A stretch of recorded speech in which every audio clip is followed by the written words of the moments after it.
नमस्कार. कर्तव्य साधनाच्या आजच्या या कार्यक्रमात आपण तुषार शेट्टी यांच्याशी गप्पा मारणार आहोत, संवाद साधणार आहोत. नमस्कार. तुषार हे मुंबईत असतात.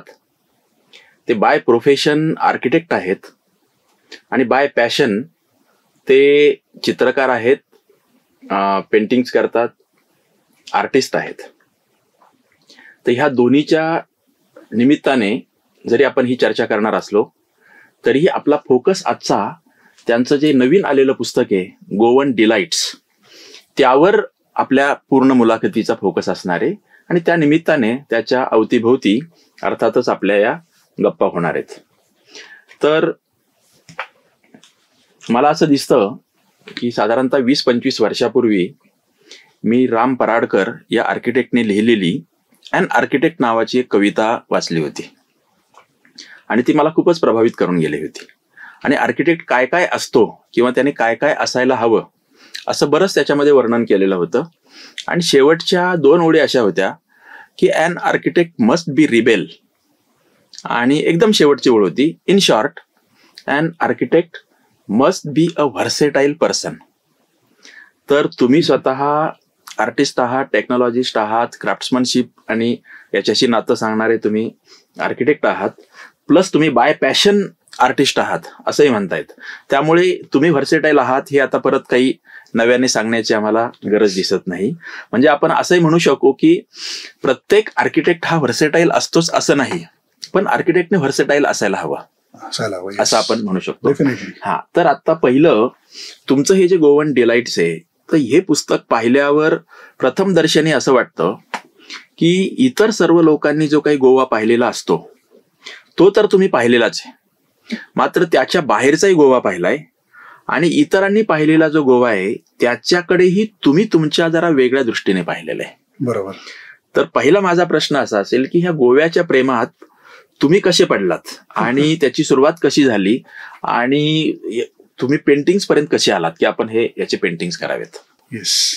तर माझं नावच तुषार शेट्टी, म्हणजे मी साऊथ इंडियन आहे आणि माझं गाव हे कर्नाटकात अंकोला नावाचं एक गाव आहे. तिथे that is my native place, ते माझं नेटिव्ह आहे. गोव्यात मडगावला माझे बरेचसे रिलेटिव्ह असल्या कारणास्तव त्यांच्याकडे जाणं येणं नेहमी असायचं लहान असताना. आणि जाताना जे काय डिस्क्रिप्टिव्ह जर्नी आमची असायची, कारण आम्ही लक्झरी बसमधून जायचो तेव्हा, किंवा कधी कधी स्टेट ट्रान्सपोर्ट बसने जायचो, तेव्हा एक नेहमी असं कुतूहल असायचं की मुंबईहून निघून गोव्यात आपण जेव्हा पोहोचतो तेव्हा एक छान लँडस्केपचा स्पेक्ट्रम बघायला मिळतो. मुंबईतलं गर्दी, ट्रॅफिक, त्याच्यानंतर पुण्याचा घाट, मग नंतर काही आपण कोकणात उतरतो तेव्हा छान नारळीची झाडं, आणि त्याच्यानंतर अगदी आपण Wien you land in Goa it is a very different type of a feel.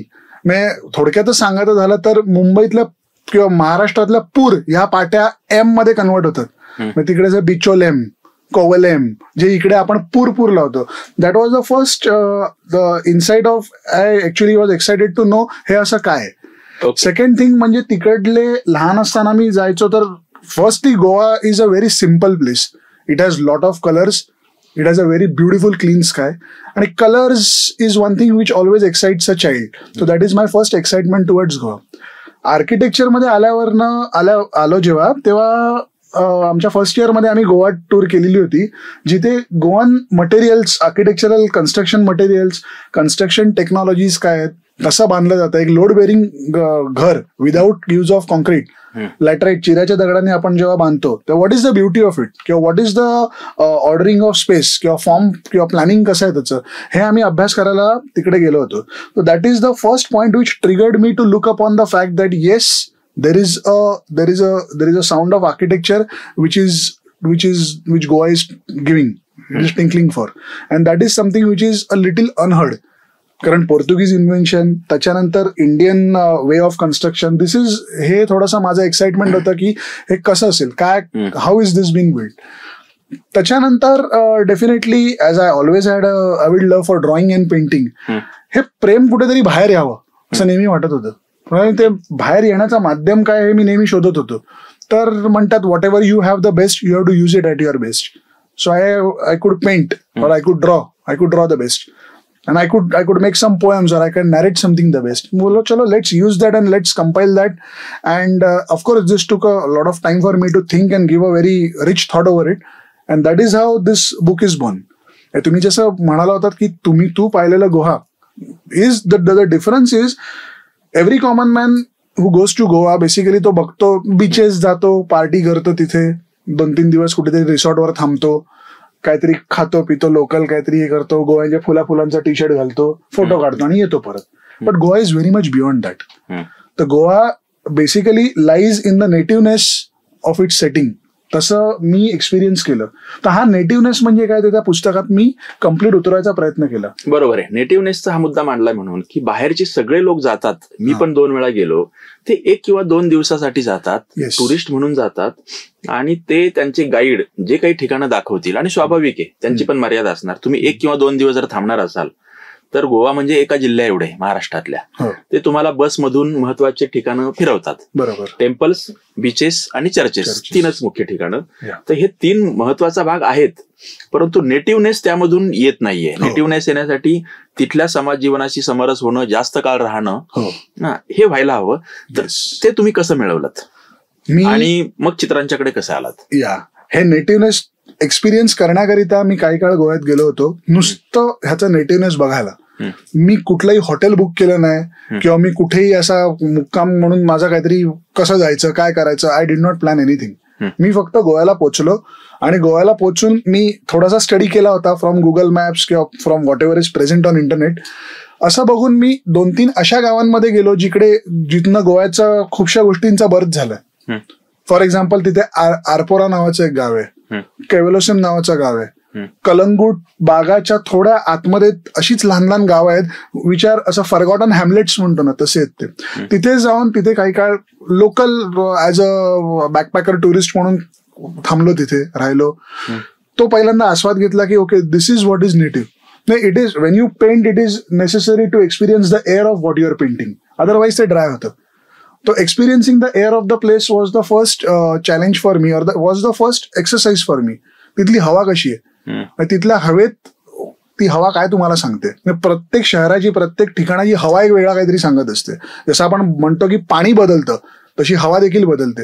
ही बदलती हवा तुम्हाला एखादी गोष्ट करायला एक्साइट करते. तर त्या गोव्याच्या बदलत्या हवेने मी असं म्हणू शकतो की I always had painting in mind आणि त्या बदलत्या हवेने हे चित्र मला काढायला मदत केली. तुम्ही सांगितलं तसं की टुरिस्ट जे फिक्स्ड डेस्टिनेशन्सना तुम्हाला घेऊन जातात त्या फिक्स्ड डेस्टिनेशन्सकडे पण थोडं, बट बहुतांश त्या फिक्स्ड डेस्टिनेशन्सकडे नसून इतर डेस्टिनेशन्स. म्हणजे एक टुरिस्ट तुम्हाला एका शॅकची माहिती कधी सांगणार नाही. तो तुम्हाला गोवन सी फूड काय असतं हे तुम्हाला एखाद्या पॉश हॉटेलमध्ये जाऊन देईल खायला, पण मुदोशीची आमटी किंवा सागोती किंवा कोलंबीचं हुमण हा प्रकार जो आहे this is a very innate aspect of Goa which always had to come. So that was always my intention. किंवा तिकडे आपण आता तुम्हाला माहितीच असेल की ओला उबर नाहीये गोव्यात. तिथे तुम्हाला ते लोकल पायलट इकडे तिकडे फिरवतात. 100, 200, 500 रुपये घेतात ते आणि ते तुम्हाला कम्प्लीट गोव्यात जिथे जायचं तिथे फिरवतात. तर मी देखील तो अनुभव घेतला आणि त्या पायलट विषयी पण मी या पुस्तकात लिहिलेलं आहे की तो pilot. So this is what I call as native, की तिथलाच माणूस, तिथलीच हवा, तिथलीच प्रकृती तुम्हाला एखाद्या गोष्टीचं काय म्हणतो तुमच्या मनात घडण करायला मदत करते. फॉर्मेटिव्हनेस तुमच्या माइंडचा जो क्रिएट करते. So that is what I referred to and this is what excited me to. हे छान दिसते, लेट्स पेंट इट आउट. तुम्ही आता गोव्याच्या हवेबद्दल तर बोललातच आणि हवा हेच मुख्य कारण कदाचित असेल की भारतभरातले जगभरातले टुरिस्ट तिथे येतात. विशेषतः नोव्हेंबर, डिसेंबर, ऑक्टोबर, फेब्रुवारी पर्यंत या काळात तर जास्तच. परंतु त्या हवेच्या बरोबरच तुम्ही तुमच्या या पुस्तकात काही ठिकाणी उल्लेख केलाय आणि चित्र पाहिल्यावर लक्षात येतं की तुम्ही तिथलं पाणी पण वेगळं आहे. म्हणजे इव्हन समुद्राचं पाणी पण. तुम्ही तिथल्या पाम ट्रीज बद्दल बोलता, ती झाडं बोलतात. तर ती पण तुम्हाला जे काय बोलतात तेही ऐकायला आलं असेल. येस. तर हवा आहे, पाणी आहे, झाडं आहे आणि अर्थातच तिथली माणसं आहेत, तिथल्या हिल्स आहेत, बरोबर, टेकड्या आहेत. त्या टेकड्या अशा त्याही आल्हाददायक आहेत त्या अर्थाने. तर त्या ह्या बाकीचे जे घटक होते त्याच्याकडे तुम्हाला इतकं अट्रॅक्ट कसं झालात की ती लहानपणापासूनची जी ओढ होती त्याचाच परिणाम की आर्किटेक्चर मध्ये तुम्हाला जे काही प्रशिक्षण मिळतं त्यामुळे एक वेगळी दृष्टी मिळते, हे दोन्हीचं काहीतरी कॉम्बिनेशन झालं असेल, ते काय होतं? हा फारच इनेट आणि छान प्रश्न आहे. तर मी असं म्हणेन की त्या पुस्तकात लिहिलेलं आहे की every leaf has got something to say. You should have a curious ear to listen to that. प्रत्येक पानाला काहीतरी बोलायचं असतं. तुझं कान तेवढा क्युरियस असेल तर तुला ते पान काय म्हणतं ते ऐकू येतं. आणि गोवा म्हणजे कोकण विभाग आपण म्हणू, कोकण प्रदेश जो आहे, it is plentifully blessed with all of these things. की तुम्ही हिलॉक्स म्हणतायत किंवा पाम ट्रीज म्हणतायत, ह्याचं कुतूहल किंवा ह्याच्याविषयी काय म्हणतो, एखादी आत्मीयता किंवा एखादा आदर म्हणतो ना, प्रेमयुक्त आदर म्हणतो ना, तो यासाठी आहे की गोव्याला या नॅचरल एलिमेंट्सनी त्याचं पोटपाणी बघितलं. या जे तुम्ही पाम ट्रीज म्हणतायत, it is perennially available. Coconut which is a staple food of Goa, rice which is so staple of Goa, एवढा अथांग समुद्र which is blessing the Goan land, हे नेचरनी असं प्लेंटिफुली गोव्याला ब्लेस केलेलं आहे. And as a respect to that nature's ability or that nature's treasure, मला असं वाटलं की I should also be including these aspects which is naturally the Goa is been blessed with. And I want to tell people that see how beautiful it is when you preserve nature, or what is the power of nature when it decides to offer you something to its best. म्हणजे जसं गोव्यात आहे तसं मुंबईत कदाचित नसेल, कदाचित का नाहीच आहे, because you don't have a farmland in Mumbai, in the native in the heartland, और प्रोबॅबली कुठल्याही मोठ्या शहरामध्ये अशी फार्मलँड मिळत नाही तुम्हाला जिकडे तुम्ही कल्टिवेट करा, कारण ते सगळे जागेचे भाव, real estate, all these things are there.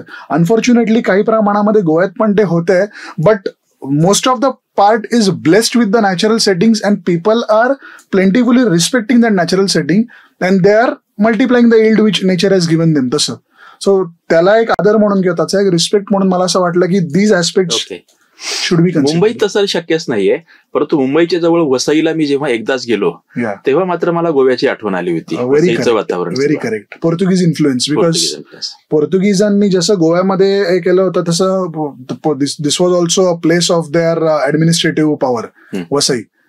तर नंतरची जर the history is definitely known. Chimaji Appa, Shivaji महाराजांनी पण तिथे काही त्यांचा वसईचा किल्ला वगैरे, all this things are there. So basic तिकडे पोर्तुगीज इन्फ्लुएन्स आल्यामुळे प्रति गोवा जे आपण म्हणतो तसं वसईला किंवा उत्तन मुंबईत आहे, उत्तन गोराई, हे सगळे असे इतर ठिकाणं झालेली आहेत. दमण आहे, त्याला आपण प्रति गोवा म्हणतो. So that is how these places came up, because Portuguese influence has majorly influenced the Goan land, Goan architecture, everything of Goa basically. Great. तुम्ही आता गोव्यातल्या सगळ्या आर्किटेक्चर बद्दल जे बोलताय त्यात पोर्तुगीज मोठा इन्फ्लुएन्स आहे, त्यात इंडियन पण काही प्रमाणात असेल आणि युरोपियनही असेल. तर याचं प्रमाण तुम्हाला कसं वाटलं, कसं जाणवलं? कारण आम्ही काही इतका गोवा पाहिलेला नाही आणि तोही तुमच्या दृष्टिकोनातून पाहिलेला नाही. आर्किटेक्टला लगेच लक्षात येतं की इथं 70% किंवा 80% पोर्तुगीज इन्फ्लुएन्स आहे, 10-20% काय युरोपियन आहे, इंडियन इतक्या प्रमाणात आहे, असं काहीतरी असेल. तर अजूनही तुम्हाला आताही या घडीला पोर्तुगीज इन्फ्लुएन्स तिथल्या आर्किटेक्चरवर खूप मोठ्या प्रमाणात असणारच. तर तो कसा आहे, किती आहे आणि तिथल्या समाज जीवनावर अजून कितपत शिल्लक आहे असं वाटतं? ह्याला ऍक्च्युली आर्किटेक्चरल टर्म्स मध्ये एक्लेक्टिझम असं म्हणतात. तर एक्लेक्टिक स्टाईल ऑफ आर्किटेक्चर म्हणजे जेव्हा दोन स्टाईल्स मिक्स होतात आणि जेव्हा तिसरा एखादा जी बिल्डिंग बनते. लाईक फॉर एक्झाम्पल बोलायचं झालं तर मुंबईचं चर्चगेटचं रेल्वे हेडक्वार्टर्स, त्याला इंडो इस्लामिक स्टाईल आहे ती. हे इंडियन ॲज वेल एज इस्लामिक आर्किटेक्चर. तसं हे इंडो पोर्तुगीज स्टाईल आर्किटेक्चर आहे. आता आयडेंटिफिकेशन करण्यासाठी काही आर्किटेक्चरचे बेसिक लिटमसेस असतात जे आपण बघतो. म्हणजे घराला कोर्टयार्ड आहे का, घराची ठेवण कशी आहे, त्याचं रुफिंग स्टाईल कसं आहे, त्याचे ओपनिंग्स कसे आहेत, त्याचे विंडोज कसे आहेत. तर इथे असं बघितलं गेलं किंवा इथे असं आढळून आलंय की प्लॅनिंग प्रिन्सिपल्स जे आहेत ते एखाद्या कोकणस्थ घराचं, म्हणजे एखादा वाडा असतो किंवा एखादा कोकण रिजन मध्ये घर जसं बनतं त्याचा प्लॅनिंग प्रिन्सिपल वापरला गेलेला आहे. पण आर्किटेक्चरल एलिमेंट्स जे आहेत ते पोर्तुगीज आहेत. Like for example semi open arches, semi open windows. पण तिकडे ओटला आहे. ओटला is not very much Portuguese, it is very much Indian. किंवा एखादा बाहेर आपण ओसरी म्हणतो ज्याला बसायला, हाय प्लिंथ वरती चढून घराला एंट्रन्स, कारण पाऊस भरपूर पडतो. स्लोपिंग रूफ्स म्हणा किंवा त्याच्या जे आपण रूफला ऑनिंग हा प्रकार म्हणतो किंवा इव्ज हा प्रकार म्हणतो, रूफचं जे एंडिंग येतं ते. तर all this is very much of a Indo Portuguese type of a influence which is seen. म्हणून ते बघता क्षणी प्रथम दर्शनी कळतं की ओके, पोर्तुगीज स्टाईलचं कन्स्ट्रक्शन दिसते, पण प्लॅनिंग प्रिन्सिपल्स इंडियात म्हणजे आपले हे.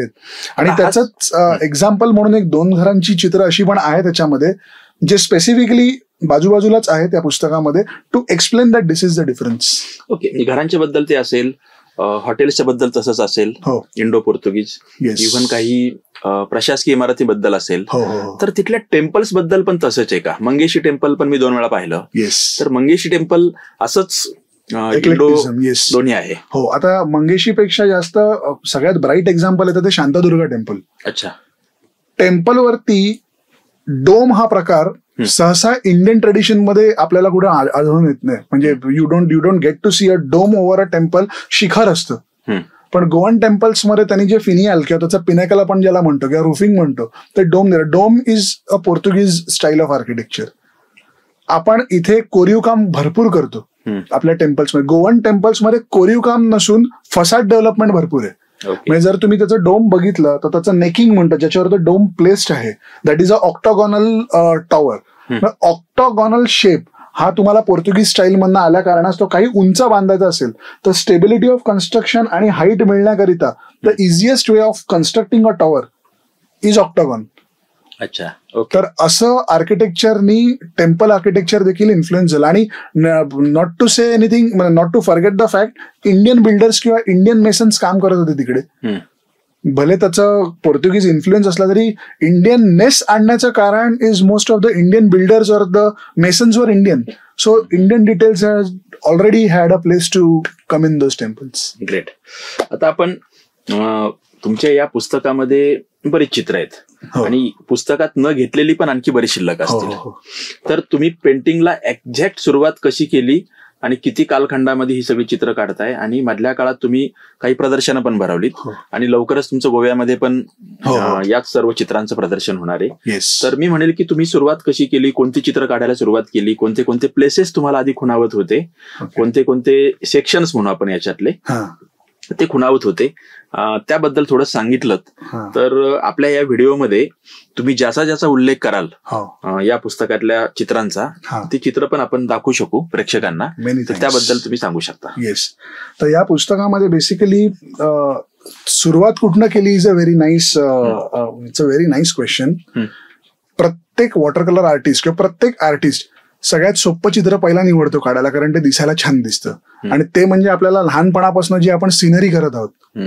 तर scenery was the first painting which probably even I might have started around 8 years back, की लँडस्केप त्याच्यामध्ये सगळंच हिरवं आहे, एखादी छानशी झोपडी आली आणि एखादं छानसं झाड आलं, झालं चित्र. गोड दिसणारी चित्र आपण नाही म्हणतो तसा. पहिल्यांदा easiest way of depicting Goa काय, तर तिकडे बीचेस आहेत.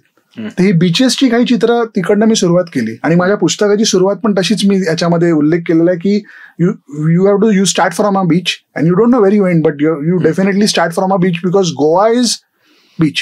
करेक्ट. तर म्हणून काही बीचेसची चित्र, मग बीचेसवरनं हळूहळू डेव्हलप करत करत मी तिकडेचे शॅक्स बघितले, तिथले आतले इनर लेन्स बघितले, टेम्पल्स बघितले. असं करत करत एक एक डेव्हलप करत over a period of around 2-3 months मी हे सगळी चित्र डेव्हलप केली. सगळीच चित्र मी तिकडे जाऊन बसून जागेवर केली असं नाही, कारण काही चित्र मला ऍब्स्ट्रॅक्ट वे मध्ये अॅक्रेलिक्स मध्ये करायची होती, जी मी माझ्या घरी स्टुडिओमध्ये येऊन डिव्हाइस आउट केली. फोटोग्राफ्स काढून आणले होते आणि फोटोग्राफ्स काढले, पण फोटोग्राफ्स कसं 3-4 फोटोग्राफ्सचं कोलाज करून त्याच्यातनं समजा ह्यातनं घर घेतलं, याच्यातनं हे घेतलं, याच्यातनं असं करून मिक्स अँड मॅच करून काही चित्र आहेत तशी, जी डेफिनेटली म्हणजे आपण जेव्हा पिक्चर्स दाखवू त्याच्यामध्ये एक्झाम्पल्स देईन मी. ओके. तर हे ह्याचं जर कव्हर पेजेस बघितलं तर इथे काही घरं आहेत आणि इकडे काही चर्चेस, हे एक चर्च आहे. तर असं कुठे गोव्यात तंतोतंत दिसत नाही, पण this is what is my imagination of what is the first imageability of Goa. हे असे ऍब्स्ट्रॅक्ट्स काही मी बनवलेत. सो बेसिकली पेंटिंग तसं सुरुवात केलं गोव्याचं. फॉर दिस पुढचा टप्पा कसा होता? पहिल्यांदा बीचेस झाले, त्यानंतर मग तुम्ही काही चर्चेस, टेम्पल्स आणि नंतर तिथली माणसं. हो, ते पुस्तक कम्प्लीट, त्याची रचना पण तशीच केलेली आहे. ह्याच्यामध्ये काही गोष्टी फार इम्पॉर्टंट आहेत, प्रामुख्याने मला म्हणाव्याशा वाटतात. म्हणजे fishing is a very important activity in Goa. तर या फिशिंग ऍक्टिव्हिटीसाठी लागणारे बोट्स किंवा फिशिंग या ऍक्टिव्हिटीचे नंतरचे जे पडसाद म्हणतो आपण किंवा इफेक्ट्स म्हणतो, it does not only start from catching a fish from the sea through a boat. मी त्याच्यामध्ये उल्लेख असा केलाय की एखादी मासोळी घेऊन जाणारी बाई तुमच्या बाजूनी घाईघाईत निघून जाते आणि तुमच्या शर्टाला कदाचित तिचा हात लागतो किंवा काहीतरी मासळीचं पाणी पडतं. Don't be surprise because that is very common in Goa. किंवा एखाद 2-3 असे इलस्ट्रेशन्स पण आहेत जिकडे मासळी बाजारात काय चालतं, कल्लोळ आहे, एखादी बाई तुम्हाला कन्व्हिन्स करते एखादा मोठा फिश हातात घेऊन. These were some scenes, these were some very homely or native type of scenes that excited me to capture. आणि माझ्याकडे माझं स्केचबुक आणि माझं पेन नेहमी असायचं. तर ह्याच्या व्यतिरिक्त जे मला दिसायचं आणि if I was excited looking at the composition, मी बसून तिकडे पटकन स्केच करून थोडासा एक वॉश घेऊन ते घरी येऊन डेव्हलप केलं. तसं देखील केलेलं आहे. ओके, म्हणजे तुम्ही जे रंगकाम केलेलं आहे ते घरी येऊन केलेलं आहे आणि तिथे स्केचेस काढलेले. नॉट ऑलवेज, काय काय पेंटिंग्स तिथे बसून देखील पूर्ण पण केलेले आहेत. पण वेळेअभावी कधी कधी होतं असं की आपण एखाद्या रॉंग ठिकाणी बसलो किंवा ट्रॅफिक मुवमेंट जस्ट चालू होते, मग अशा वेळेला you just have to take photographs, थोडंसं बेसिक स्केच. हा एक आहे की मी स्टुडिओमध्ये किंवा इथे करताना the feel of the place should be there. I should be able, जसं म्हटलं मी, you should be able to capture the air of that place. तिथली हवा कॅप्चर करता आली पाहिजे. मग ते तू घरी कर किंवा इथे कर, all the time it is not possible to capture it there. घरी येऊन करा. तुमच्या या पुस्तकात आणि पुस्तकाच्या बाहेरही गोव्याची तुम्ही जी चित्र काढली ती कोणती कोणती ठिकाणं होती? आता आपण काहींचा उल्लेख केलेला आहे, त्याच्याही पलीकडे अशी कोणती ठिकाणं होती की जी तुम्हाला खुणावली? ती खूप साधी असतील, भले बाजारातले असतील, रस्त्यावरचे असतील, किंवा तुम्ही त्याच्यात बोटींचा जो उल्लेख केलेला आहे, परंतु अजून एक खूप सूक्ष्म लक्षात येत नाही, पण सँड आणि माती, ते मातीचा आणि वाळूचा पण उल्लेख तुम्ही ज्या पद्धतीने करताय, तर मला वाटतं की हे माझ्यासारख्या माणसाने पुस्तक वाचल्यावर जसं वाटलं तसं तो गोव्यात गेल्यावर बाकीचं सगळं बघताना काय बाबा इथली वेगळी माती, इथली सँड कशी आहे हे पण बघू शकेल. Very true. तर ती कोणती कोणती प्लेसेस होते आणि ते तुम्ही का निवडली? हो, आता गोव्यामध्ये काही अशा जागा आहेत जिकडे ज्या जागेचं काय म्हणतो एक घडण किंवा एखादं स्किल ऑफ द प्लेस जे आपण म्हणू शकतो. प्रत्येक जागेला एक स्किल असतं to express and portray something. म्हणजे एखादी छान लहानशी गल्ली असली, त्या गल्लीचं स्किल असं आहे की ती त्या गल्लीत एक छान फक्त एक रिक्षा येऊ शकते एवढीच जागा आहे.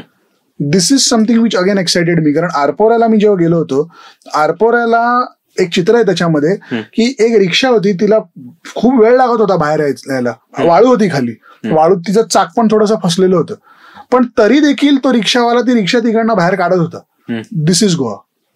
It is not always that you have a plain road and you have a clean, smooth way to go.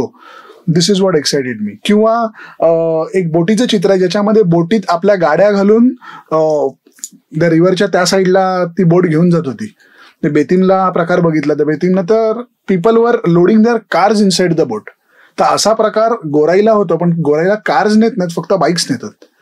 आणि चित्रपटांमध्ये पण खूप ठिकाणी हा प्रकार बघितलेला होता मी की पिक्चरमध्ये कार अख्खीची अख्खी ट्रान्सपोर्ट होते. तर these are some unique facts of Goa which I wanted to bring out in the book. तर हे तसे कॅप्चर झालेले. तुम्ही जर सँडचा उल्लेख केला तर sand it is a very nice sinking sand. म्हणजे जिथपर्यंत आपली नजर जाते तिथपर्यंत ती नुसती वाळूच वाळू दिसते. त्यामुळे एक पोएट्री अशी दिली आहे की मला नक्की कळत नाही मी कुठेतरी डेझर्टमध्ये उभा आहे का समुद्र किनारी उभा आहे. कारण कधी कधी असं होतं की समुद्र दिसत नसतो पण सँड भरपूर दिसते ओटीच्या वेळेला. So that is why I have had a mention about the sand of the place. तुम्ही या पुस्तकात 50 ते 60 पेंटिंग्स आहेत. प्रामुख्याने ती वॉटर कलर्स मधली आहेत आणि अन्य माध्यमातली पण काही आहेत. याचं नाव तुम्ही गोवन डिलाइट्स असं दिलंय, तर तेही तुम्ही विचारपूर्वक केलं असणार. त्याच्या मागची काय स्टोरी आहे? आता डिलाइट्स म्हटलं तर there are many types of delights. There are some are delights of food, some are delights of places just to see, some are visual delights, some are audible delights. म्हणजे आपण एखादं छानसं रफींचं गाणं ऐकलं किंवा लता मंगेशकरचं गाणं ऐकलं तर it is a delight for your ear. So क्रिकेटची एखादी रोमहर्षक मॅच बघितली so it is a delight for you to watch something in a way. तर म्हणून गोवन डिलाइट्स काय आहेत which are, since I'm making a book, it is but obvious that those are going to either be the delights which could be read or which could be perceived, which could be seen. So I believed more in painting because माझं असं एक म्हणणं आहे की that what strokes of brush do, books of words can't. Okay okay. That what strokes of brush can do books of words can't. मी एक चित्र जर मी काढलं तर ते एक अख्खं पुस्तक लिहिण्याच्या बरोबरीच आहे, कदाचित त्याच्याहून बियॉन्ड आहे. So that was a delight which I wanted to convey, की हे दिसतं पण असं, ह्याच्याविषयी माझं मत जे आहे, जे तुम्ही म्हणालात की तू फार पोएटिकली लिहिलेलं आहे, दॅट तो माझा थोडासा, माझा कल लिखाणात जेव्हा वेनेवर आय राईट, माझं थोडंसं पोएटिकली लिहिणं होतं. तर हे मला वाचकांना आणि व्ह्युअर्सना इम्प्रेस करायचं होतं. Or I want to present this fact of how or why should this book be. Delights या शब्दाकडे मी अधिक आकर्षित झालो याचं आणखी एक कारण असं की ग.प्र. प्रधान यांनी एकूण भाषेच्या बद्दल त्यांच्या शिक्षकांनी जे काही शिकवलं होतं समानार्थी शब्द, तर त्याबद्दल जॉय, डिलाइट आणि हॅपीनेस हे 3 शब्द समानार्थी आहेत असं अभ्यासक्रमात, परीक्षेत, पेपरमध्ये लिहायचं. मात्र प्रत्यक्षात ते 3ही शब्द समानार्थी नाहीत. येस, ते खूप वेगवेगळे आहेत. Very correct. तर त्यामध्ये त्यांनी असं म्हटलं होतं की जॉय हा शब्द कधी वापरायचा, तर जेव्हा तुम्हाला हवेत पतंग उडताना पाहताय किंवा चेंडू उडतोय तेव्हा तुम्हाला जॉय असं म्हणता येईल. जेव्हा रोमहर्षक क्रिकेटची मॅच पाहाल किंवा सुमधुर एखादं संगीत ऐकाल तेव्हा तुम्ही डिलाइट असं म्हणू शकाल. आणि हॅपीनेस ही जरा खूपच पुढची अवस्था आहे आपल्या आयुष्यात, आणि हॅपीनेस येतो आणि मग हॅपीनेस या शब्दाचा अर्थ कळतो वगैरे, तर त्यात जायला नको. परंतु डिलाइट्स हा शब्द गोव्यात जाणाऱ्या लोकांनी जर अधिक लक्षात ठेवावा. गोव्यामध्ये जॉय नाही तर आपल्याला डिलाइट्स घेऊन यायचंय असं त्यांनी मनाशी बाळगावं असं मला वाटतं. आता हे सगळं पुस्तक खरं तर पाहण्याचं आहे आणि पुन्हा पुन्हा पाहण्याचं आहे. हे बघून गोव्यात जाण्याचं आहे आणि गोव्यात जाऊन आलेल्यांनी पण पुन्हा पुन्हा पाहण्याचं आहे. हे सगळं पाहिल्यावर तुमची आणखी पण गोव्यातली जी चित्र आहेत, कारण एका पुस्तकामध्ये करण्याला मर्यादा आहेत घेण्याला, तर या पलीकडचीही बघणं हे खूप त्यांना विशेषतः कलेच्या विषयी विशेष रुची आहे अशा लोकांना वाटेल.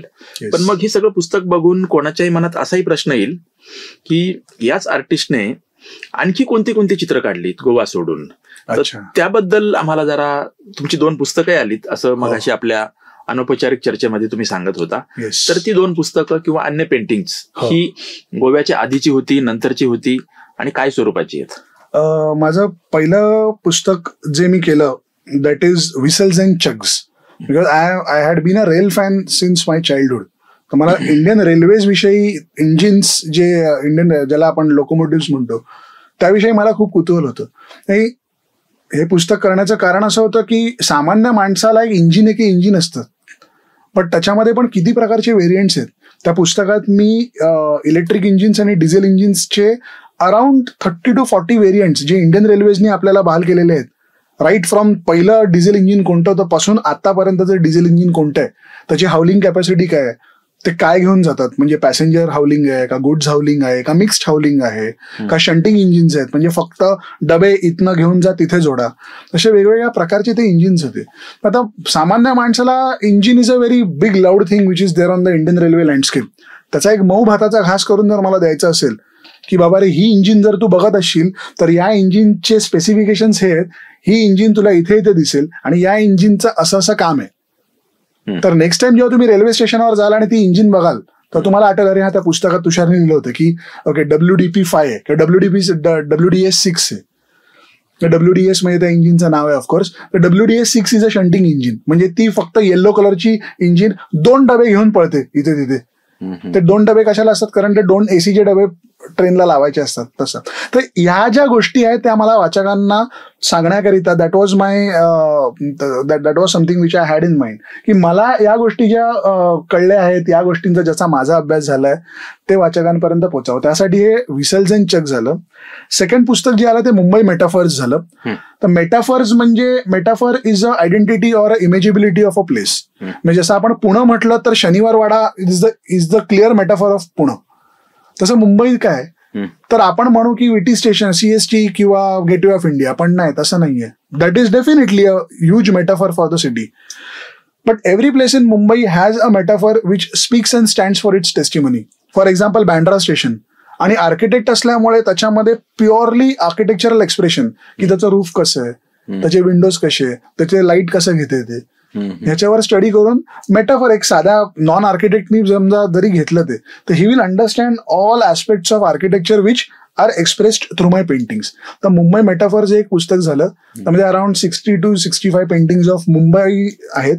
त्याच्या आधीचं विसल्स अँड चक्स आहे, ज्याची मी एक पुनरावृत्ती करणार आहे, कारण अजून थोडे मला रिफाईन करायचे ते इंजिन्सचं आहे. तर that is going to be me ठरवलंय ते, it will be a for long thing. अजून एक झाली की अजून एक होणार, to express some more technicalities, because that is my, you say it is a first love. I definitely Goa.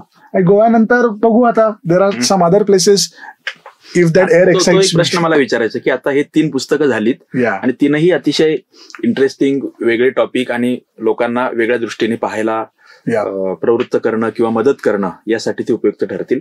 आता तुम्हाला आणखी एखादं वेगळं क्षेत्र खुणावतंय का, की यामध्ये मी घुसेल आणि त्याची पेंटिंग्स पण लोकांच्या समोर आणेल स्वतःसाठी, अर्थात पहिल्यांदा, असं कोणतं आहे? फ्रँकली सांगायचं म्हणजे after Goa, Kerala has a very nice talking series. It has a very nice imagery which basically talks about the place, which gives you more insight about. And Kerala पण आपण बॅकवॉटर्स आणि हाऊसेस ह्या पलीकडे बघितलेलं, म्हणजे लोकांनी कदाचित बघितलेलं नसेल. But there are more things about Kerala. And the second one which I have in mind is probably Rajasthan, because Rajasthan is purely architecture. आम्ही याच्यामध्ये फॉर्म, स्पेस अँड ऑर्डर हा आर्किटेक्चर मधला जो प्रकार आहे, वेगवेगळ्या फॉर्म्सचं स्पेसिंग, त्यांचं ऑर्डरिंग, आणि मेन म्हणजे तिथले ब्राईट कलर्स आणि प्ले ऑफ लाईट, हा एक फारच सुंदर, आणि it is very very native to that place. तसं आर्किटेक्चर तुम्हाला इतर बघायला मिळणार नाही. ते एक मनात आहे.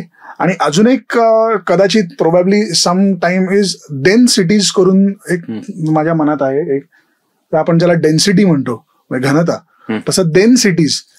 आधीच्या काळात then how did the city look, Calcutta if I have to visualize 50 years ago, Mumbai if I have to visualize 50 years अगो, तर तसं देन सिटीज नावाचं एक माझ्या मनामध्ये, that is a pipeline project which is running in my mind. ज्याचं मी अजून त्याचं डेव्हलपमेंट चालू आहे. पण अगेन प्रयत्न हाच असणार आहे की it should not mimic or it should not be similar to what is already there. What is my idea of a then city. तुषारला समजा कलकत्त्याच्या 50-60 वर्षापूर्वी जाऊन ठेवलं, तर माझ्या दृष्टीने मी हावरा ब्रिज कसा बघीन, what is the angle or what is the way in which my perseverance of Howrah bridge will be. Similarly India gate, similarly gateway of India. तर तसं एक it is a broad proposal which is there in pipeline, get in mind. Great. म्हणजे तुम्ही 3 आत्ता केलेली पुस्तकं आणि पुढचे तुमच्या मनात असलेले 2 ते 3 प्रोजेक्ट्स, हे सगळंच खूप इंटरेस्टिंग आहे. तर आता माझा शेवटचा प्रश्न असा असेल की तुमचे हे 3 आत्ताचे प्रोजेक्ट, 3 पुस्तकं, तुमचे प्रदर्शनं, तुमची वेबसाईट नसेल तर कदाचित येईल, किंवा that is also in process. वेबसाईटवर पण ही सगळे पेंटिंग वगैरे बघता येतील. तर तुम्ही आपल्या प्रेक्षकांच्या मध्ये अतिशय जनरल लोक पण असतील, जनरल या अर्थाने की ज्यांचा कला क्षेत्राशी थेट संबंध येत नाही. काही कलेच्या क्षेत्रातले असतील, आणि काही आर्किटेक्ट असतील, म्हणजे पार्शियली कलेशी संबंधित आहेत या प्रकारच्या पेंटिंगशी. तर आपण असं म्हणू की जनरल पब्लिक, आर्टिस्ट आणि आर्किटेक्चर मधले लोक, या 3 घटकांना तुम्ही काय सांगाल की माझी ही चित्र, माझी ही पेंटिंग्स का बघावीत असं तुम्हाला वाटतं? असं बघायला गेलं तर त्याचा एक, दिस इज अ थर्स्ट किंवा दिस इज अ जर्नी. आणि I believe that this journey should not have N end. त्या 3ही टाईपची लोक जेव्हा ह्या पुस्तकाकडे किंवा माझ्या ह्या जर्नीकडे बघतील, तेव्हा मला एकच त्यांना सांगू इच्छित आहे मी की do not have a destination for your journey. Because if you have a destination, तर मग ते डेस्टिनेशन डोक्यात ठेवून आपण तसंच्या तसं करायला जातो. आणि once the destination is met, झालं, अजून काय त्याच्या पुढे काय. So there has to be a onward challenge which is there in your mind or probably in your search and thirst, which continues you to look at any aspect of your life. तर मला main वाचकांना ते सांगायचं आहे, म्हणजे जसं माझ्या पहिल्या पानावरची मी प्रस्तावना दिलेली आहे की this book is dedicated to all restless souls like me who want to grab something from the journey called as life. तर you have to be restless all the time to grab something from the wide horizon. तर एक छोटंसं जे मी एक हिंदीत जी शायर म्हणतो आपण तसं आहे की खोज और तलाश के लज्जत की अब जो तलफ लग गई है, खोज और तलाश के लज्जत की अब जो तलफ लग गई है कि दुआ बस एक ही करता हूं कि मंजिल कभी ना आए. ग्रेट. आता तुम्ही सांगताय त्यामुळे मला साधनाचे भूतपूर्व संपादक किंबहुना साधनेच्या एकूण सगळ्या पाऊण शतकी वाटचालीवर सर्वाधिक सखोल ठसा ज्यांचा आहे ते यदुनाथ थत्ते यांची आठवण होते. यदुनाथ थत्तेंनी सतत युथला समोर ठेवून काम केलं आणि ती युथची व्याख्या त्याने खूप वेगवेगळ्या प्रकारे केली, वैशिष्ट्य खूप वेगवेगळी सांगितली. त्यातलं एक महत्वाचं वैशिष्ट्य त्यांनी असं सांगितलं की ज्याला मुक्कामापेक्षा प्रवास महत्वाचा वाटतो तो खरा तरुण. ऑफकोर्स. त्यामुळे आता तुम्ही जे बोलताय ते त्याला रिलेट होतंय. दुसरं, तुम्ही आता रेस्टलेसनेस याबद्दलही बोललात, तर इथं तुम्हाला क्रिएटिव्ह रेस्टलेसनेस असंच म्हणायचं असावं असं मी म्हणतोय. नाहीतर रेस्टलेसनेस हे डिस्ट्रक्टिव्ह माइंडचे लोक खूप काही गडबडी करून जातात. तर क्रिएटिव्ह रेस्टलेसनेस हा आपल्याकडे असला पाहिजे. आणि तुम्ही या पुस्तकाच्या ब्लर्बवर सर्वात शेवटी जे एक वाक्य टाकलंय तेही मला खूप महत्वाचं वाटतं. तर मी असं म्हणेल की हे तुम्हीच वाचावं आणि आपण या मुलाखतीचा समारोप करू. तर माझ्यासाठी पेंटिंग काय होतं, किंवा प्रत्येक माणूस जेव्हा पुस्तक हातात घेतो तेव्हा पहिलं पान बघतो आणि शेवटचं पान बघतो. पहिल्या पानावरती चांगलं आहे चित्र, बरं दिसतं, काय बघूया, तर तो शेवटच्या पानाकडे येतो तेव्हा माझं जे मत आहे that is what I wanted to express, की painting is spontaneity of the mind, applicability of skill, observation of the eye and voice of the soul. So that is what painting is to me. Your mind have to be restless, creative, जे म्हणतो त्याला spontaneous हा शब्द साजेसा आहे. तर spontaneous माइंडनी ऍप्लिकेबिलिटी of skill, कारण drawing सगळेच करतात. खूप लोक आहेत जी लोक ड्रॉइंग करतात त्यांचं ड्रॉइंग खरोखर चांगलं आहे, पण स्पॉन्टॅनिटी ऑफ द माइंड आणि ऍप्लिकेबिलिटी ऑफ द स्किल जेव्हा येतं then your eyes train to observe. जे आपण म्हणतो की आपण जे डोळ्याने बघतो ते एक आर्टिस्ट डोळ्याने ओळखतो, तर डोळ्याने ओळखणं फार महत्वाचं आहे. मी गोवा जे ओळखलंय ह्याच्यामध्ये ते मला असं वाटतं कुठेतरी ती ओळख एखाद्या गोष्टीची होणं, and then it is the voice of the soul. कारण तुझं मत नंतर काय, तू एखादी गोष्ट बघितली पण तुझं मत काय त्याच्यावर ते एक्सप्रेस करता आलं पाहिजे. तर पुन्हा एकदा this is a thing which has also very spontaneously come, की painting is the spontaneity of the mind, applicability of skill, observation of the eye, and it is the voice of the soul. Great. Tushar, तुम्ही इथे आलात आणि इतकी चांगले insights दिले. मी स्वतः 10 वर्षापूर्वी एकदा गोव्याला गेलो आणि त्याच्या आधी 15-20 वर्षापूर्वी एकदा गेलो. त्यामुळे आता कधीतरी जेव्हा जाईल, कदाचित लवकर जाईल झाल्यामुळे, आणि मी जेव्हा जाईल तेव्हा अर्थातच आता आपली ही मुलाखत पुन्हा एकदा ऐकून, आपणच घेतलेली मुलाखत मी पुन्हा एकदा ऐकून जरा गोवा तुमच्या नजरेतून पाहण्याचा प्रयत्न करेल. आणि हा या सगळ्या मुलाखतीच्या पलीकडे मला झालेला पर्सनल व्यक्तिगत फायदा आहे. यासाठी तुम्हाला मनपूर्वक धन्यवाद. आणि तुमचे पुढचे प्रोजेक्ट जेव्हा केव्हा होतील तेव्हाही आपण आणखीच अशी दुसरी तिसरी मुलाखत साधनाच्या वाचकांसाठी जरूर करू. Definitely. Thank you. Thank you very much.